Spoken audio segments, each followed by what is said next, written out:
Naranasan mo na ba sa iyong sarili na hirap ka magpasalamat sa Diyos o sa ibang tao?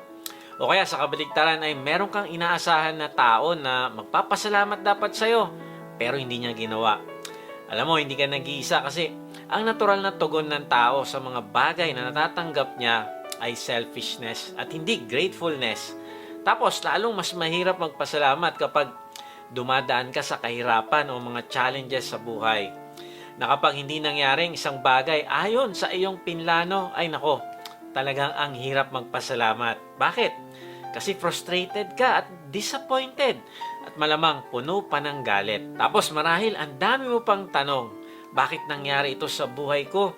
Ilang beses ko ba pagdadaanan ng ganitong sitwasyon? Kailan ba talaga magkakaroon ng pagbabago sa aking buhay? Narealize ko na mas madaling mahulog sa trap ng pag-iisip at pag-focus sa problema kaysa mag-focus sa Diyos. Kaya tuloy ang resulta nito ay pagrereklamo, pagkukutya, pagkagalit at sakit ng kalooban. Narealize ko na sa gitna ng kahirapan ay mabilis tayong makalimot kung gaano kabuti ang Diyos. Nakakalimutan natin na pinakita na ng Diyos kung gaano niya tayo kamahal. Nasa Bible ba yon? Nasa Bible yon, nasa Roma 5:8. Pero ipinakita ng Diyos sa atin ang kanyang pag-ibig sa ganitong paraan. Kahit noong tayo'y makasalanan pa, namatay si Kristo para sa atin. Kaibigan, alam ko, masakit ang pinagdadaanan mo. Pero wag mo husgahan ng Diyos base sa iyong sitwasyon. Kung hindi, husgahan mo ang iyong sitwasyon base sa kung sino ang Diyos. Ang Diyos ay pag-ibig.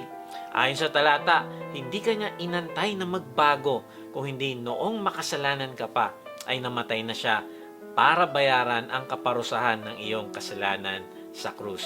Ginawa niya ito para patunayan sa iyo kung gaano kanya kamahal.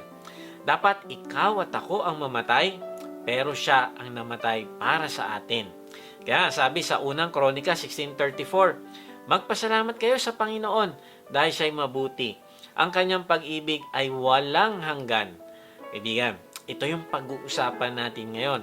Kung paano ba tayo matututo magpasalamat kahit pa nga mahirap ang sitwasyon na pinagdadaanan natin. Tapusin mo ang mensahe na ito dahil kung matututo ka magpasalamat ay magkakaroon ka ng contentment, kaligayahan, generosity, kapayapaan, matututo ka din magpatawad at mahabag sa kapwa. May nagsabi, a grateful heart brings about an expectant heart. You cannot be hopeful about the future without being thankful for the past and grateful for the present. Kaibigan, dalahin ko na pagtapos ng mensahe na ito ay mabuo sa iyo ang ugali ng pagpapasalamat sa mabuti man o hindi magandang sitwasyon. Bakit? Dahil ang pagpapasalamat ang magpupuno sa iyo ng pag-asa sa hinaharap at magbibigay ng kalakasan na tanggihan ng temptasyon na kalimutan ng Diyos, lalo na kung ikaw ay may problema. Ano ba ibig sabihin ng grateful heart o mapagpasalamat na puso? Simple lang. Ang mapagpasalamat na puso ay ang pag-appreciate mo sa malaki o maliit na bagay na nangyayari sa buhay mo araw-araw. Hindi ko alam sa iyo pero ako ay araw-araw nagpapasalamat sa Diyos kasi sa tuwing naliligo ako at tumitingin sa bintana ng CR, ay lagi ko sinasabi sa Diyos, Lord, salamat! Ang ganda ng sikat ng araw. Ang ganda ng mga puno. Ang ganda ng ulap. Lord, lahat ng ginawa mo ay talagang magaganda. Tapos, bago ako mag-shower, ay nagpapatugtog ako ng praise and worship. Alam mo, nagrereklamo na nga yung aking asawa dahil ang tagal ko daw sa CR. Pero narealize ko na yun ang kinalulugdan ng Diyos, ang magkaroon tayo ng grateful heart. Now, ano ba ang nagiging dahilan? Kaya nahihirapan tayo magpasalamat sa Diyos. Una, kabisihan sa ating mga ginagawa. Sanayin tayo sa mabilisang kilos. Pagising sa umaga, ligo, kain, tapos takbo na sa mga gagawin maghapon. Tapos hindi pa tapos ang iyong gawain sa maghapon, ay nagpaplano ka na naman ng mga iba pang gagawin. Punong-puno ang ating kalendaryo at wala na tayong time huminto at mag-isip-isip na pasalamatan ang mga bagay na meron tayo. Kaya nga, may paradox sa buhay natin. Mas maraming bagay ang meron tayo. Anong mangyayari? Ay mas lalong kumukonti ang pagkakataon na magpasalamat tayo sa Diyos. Mas maraming bagay ang meron tayo, ay mas marami pang ibang bagay ang gusto nating magkaroon. Tapos ito pa, mas marami tayong bagay na meron sa buhay ay mas lalo tuloy tayong nagiging aware sa mga bagay na wala pa tayo. Noong Wednesday sa ating Biblical Foundation Study ay nakasama ko yung isa nating kapatid sa breakout room. Ang pangalan niya ay si Brother Rolito Bayala. Meron silang maliit na negosyo, yung paglitsyon ng manok. Kinumusta ko siya sa kanyang negosyo, sabi niya, may araw na malakas at may araw na mahina. At ang nakastruck sa akin sa sinabi niya, alam mo kung ano? Sabi niya ay, okay lang. Kasi, kontento ako sa kung ano ang ibigay sa akin ng Diyos. Alam mo, narealize ko, kaya maraming taong hindi nagkakaroon ng joy sa buhay. Kasi ang nasa isip niya lagi ay yung mga bagay na wala siya at naiisip niya na hindi sapat ang natatanggap ko. Kailangan ko pa ng mas marami.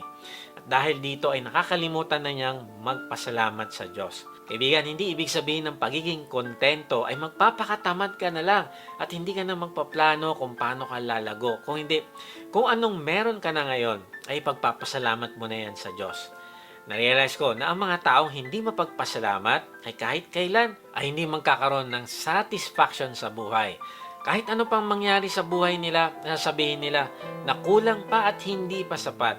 Palagi silang nag-aantay ng mas malaki, mas maganda, mas marami at mas big time na pangyayari. Kaya may warning sa atin sa Isaiah 1:3.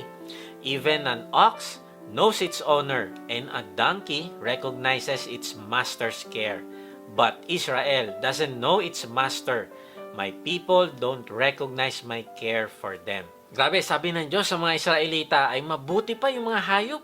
Alam nila at kilala ang kanilang master.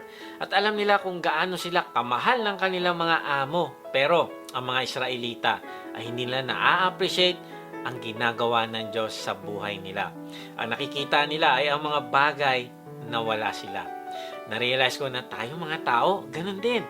Ang layo ng tingin natin, nakatingin tayo sa wala, kaya yung nasa harap na natin ay hindi natin mapagpasalamat sa Diyos. Alam mo ba na ang hindi natin pagpapasalamat sa Diyos ay natatandaan niya at hinahanap niya ito sa atin.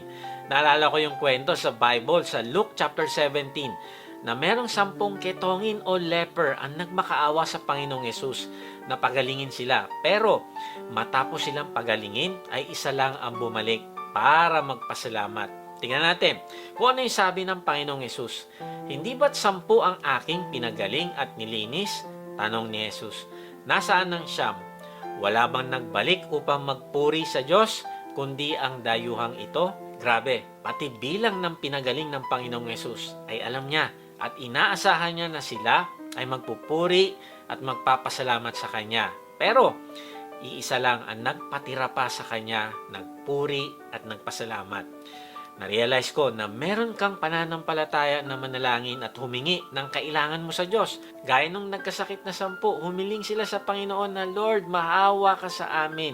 At pinagaling naman sila. Pero minsan gaya tayo ng Siyam, maaring wala kang ugali ng pagpapasalamat matapos kang humingi at matapos mong natanggap ang mga hinihingi mo. Ano ibig sabihin? Halimbawa, humingi ka ng pangailangan mo sa Diyos sa pinansyal, kagalingang pisikal o kagalingang espiritual. Tapos, niligtas ka ng Diyos. Sabi mo, pinagaling ako ng Diyos, binigyan niya ako ng pera para ma-solve yung aking problema. Niligtas ako ng Panginoong Yesus, binigyan niya ako ng buhay na walang hanggan. Now, ang tanong, ay bumalik ka ba na may pagpapasalamat sa Diyos? Pinakita mo ba sa buhay mo ang pagpapasalamat mo sa Kanya? Bumalik ka ba upang magpatotoo? Bumalik ka ba upang magbigay sa Diyos ng iyong time, talent at resources?